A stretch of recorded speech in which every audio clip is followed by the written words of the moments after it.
Naresh Garu for achieving Best Financial Planner. Congratulations, sir. Once again, give him a big round of applause, dear ladies and gentlemen. Put your hands together. Best Financial Planner, Naresh Garu. Congratulations. Bima Star. Congratulations.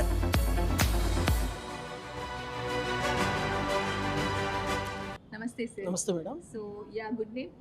My name is Naresh Malepati, Okay, you came from? Tenali. Okay, Tenali. Yes, madam. Okay, meedi Tenali, Madi Yes, Tenali. madam. Okay, sir. So, tell about your profession, sir. I'm the financial planner. Okay. Last 25 years నుంచి నేను insurance సెగ్మెంట్లో ఉన్నానండి. Insurance, life insurance, health insurance ఒక 5 years నుంచి ఒక 5 years నుంచి financial planning ఎలా చేసుకోవాలి, ఇవాళ ఇండియాలో చాలామంది పీపుల్ ఫైనాన్షియల్గా చాలా సఫర్ అవుతున్నారు, ఎలా ప్లాన్ చేసుకోవాలి ఏమిటి అనేది ఫైనాన్షియల్ ప్లానింగ్ అనేది ఇస్తూ ఉంటుంటారు. సార్, ఎస్పెషల్లీ ఫినాన్షియల్ గ్రోత్ అనేది ఈ రోజుల్లో ఎవరికి లేదు సార్. అది కాపాడుకుందామన్నా కానీ అది గ్రో అవ్వాల్సింది చాలా డౌన్ అయిపోతుంది. సో దానివల్ల చాలా కష్టాలు వస్తున్నాయి. సో దానికి మీరు ఇచ్చే సజెషన్ ఏంటి? అంటే యాక్చువల్గా మనకి పెరుగుట విరుగుట కొరకే అని ఒక సామెత ఉంది మేడం. యాక్చువల్గా ఎర్లీ ఏజ్లో యంగ్ ఏజ్ పీపుల్ అందరూ కూడా ఇమాజిన్ చేయనటువంటి ఇన్కమ్స్ అనేది బాగా సంపాదిస్తూ ఉన్నారు. ఆ ఇన్కమ్స్ అనేది ఒకసారిగా రావడంతో వాళ్ళు ఏం చేస్తున్నారంటే కొత్త కొత్త అలవాట్లకి అడాప్ట్ అవ్వటం, లేనిపోయిన కొత్త కొత్త అలవాట్లు బాగా కొత్త కొత్త అలవాట్లకి అడాప్ట్ అయ్యి సేవింగ్స్ మీద ఇంట్రెస్ట్ చూపించకుండా ఒక 3 months బ్యాంక్లో శాలరీస్ క్రెడిట్ అవ్వగానే బ్యాంక్స్ వాళ్ళు కాల్ చేసి మీకు పర్సనల్ లోన్స్ ఇస్తాము, క్రెడిట్ కార్డ్స్ ఇస్తాము, ఇలా రావడంతో ఏంటి అంటే ఇలా రావటం వల్ల ఒక క్రెడిట్ కార్డ్ స్వైప్ చేసి ఒక ఐటెం కొనేటప్పుడు దాని యొక్క వాల్యూ అనేది ఎవరికి కూడా తెలియటం లేదు. కానీ రీపేమెంట్ చేసేసరికి ఏమవుతుందంటే ఆ అమౌంట్ ఎక్కువ అయ్యేసరికి చాలా రకాలుగా ఎంగేజ్ పీపుల్ ఫైనాన్షియల్గా చాలా సఫర్ అవుతూ సూసైడ్ చేసుకునే సిచ్యువేషన్స్లో కూడా వాళ్ళు చాలామంది ఉన్నారండి. సో కాబట్టి అలాంటి వాళ్ళని చూసి ఒక సరైనటువంటి ఫైనాన్షియల్ ప్లానింగ్ అడ్వైజ్ ఇవ్వాలి అనే ఉద్దేశం మీద నేను ఇన్సూరెన్స్ నుంచి ఫైనాన్షియల్ అడ్వైజర్గా మారడం జరిగింది. Okay sir. And many more people ఏంటంటే ఇప్పుడు లైఫ్ ఇన్సూరెన్స్ తీసుకోవాలంటే నెగ్లెక్ట్ చేస్తున్నారు. అది తీసుకోవాలా, అవసరమా అనుకుంటున్నారు. బట్ కానీ రేపు హెల్త్ ఏమైనా డ్యామేజ్ అయినప్పుడు అప్పుడు మనకి లేదే అని బాధపడుతున్నారు. సో దానికి మీరు ఏం చెప్దాం అనుకుంటున్నారు? యాక్చువల్గా ఇండియాలో ఇండియన్ పీపుల్ ఎలా ఉంటారంటే నేను ఎంత ఇన్వెస్ట్ చేస్తే నాకు ఎంత రిటర్న్స్ వస్తుంది అనేది మనకి చిన్నప్పటి నుంచి మన పెద్దలు నేర్పించినటువంటి మంచి అలవాటు అండి. ఎంత ఇన్వెస్ట్ చేస్తే ఎంత వస్తుంది. కానీ ఇన్సూరెన్స్ అనగానే చాలామంది నెగ్లెక్ట్ చేస్తూ ఉంటారు. ఇది చేయటం వల్ల నాకేం వస్తుంది అనుకుంటారు. మనం ఒక ఇల్లు కట్టేటప్పుడు ఇల్లు కట్టేటప్పుడు ఇంట్లో ఉన్నటువంటి బెడ్రూమ్ కావచ్చు, కిచెన్ కావచ్చు, బాత్రూమ్ కావచ్చు, అన్నీ ఒకే సైజులో ఉండవు. మనం సంపాదించినటువంటి ప్రతి రూపాయిని కూడా డివైడ్ చేసి అన్నిటిలోనూ ఇన్వెస్ట్ చేయాలి. ఇన్సూరెన్స్కి కూడా ఇంపార్టెన్స్ ఇవ్వాలండి. సేవింగ్స్ కన్నా కూడా ఫస్ట్ ఇంపార్టెంట్ ఇన్సూరెన్స్కి ఇవ్వాలి.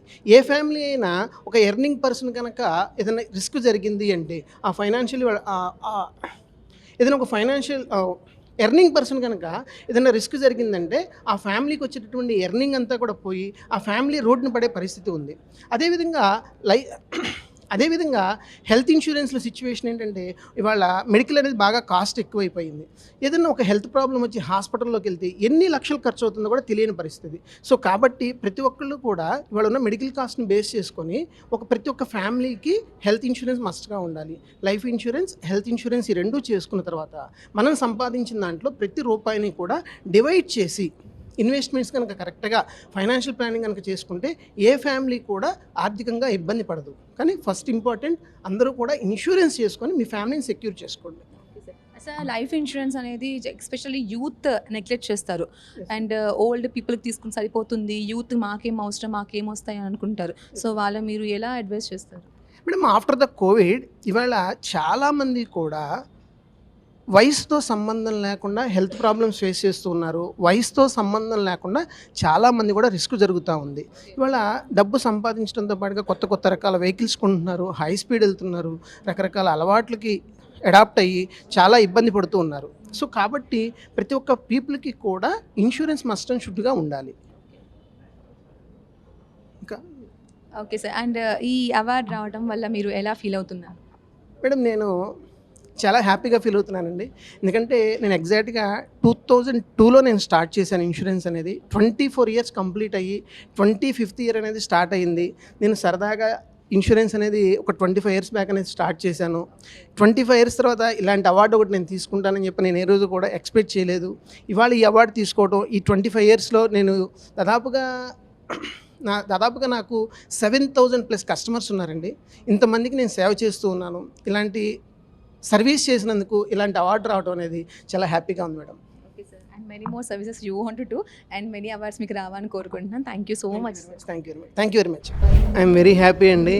నేను 25 ఇయర్స్ నుంచి నేను కొన్ని వేల మందికి సర్వీస్ చేశాను. కోవిడ్ టైంలో కూడా లైఫ్ ఇన్సూరెన్స్లో మామూలుగా యాక్చువల్గా ఏంటంటే వైఫ్ అండ్ హస్బెండ్ ఒకరికొకరు నామినీ పెట్టుకుంటుంటారు.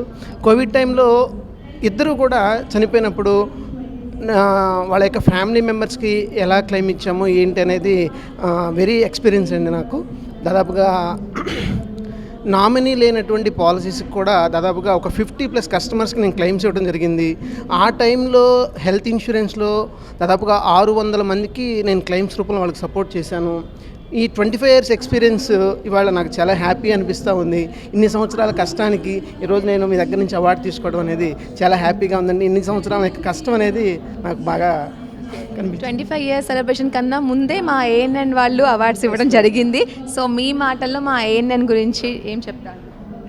24 ఇయర్స్ కంప్లీట్ అయిందండి. 25th ఇయర్ నాకు స్టార్ట్ అవ్వగానే మీ దగ్గర నుంచి అవార్డు తీసుకోవడం నాకు చాలా హ్యాపీగా ఉంది. Thank you ANN. Thank you very much. Thank you so much sir. Thank you.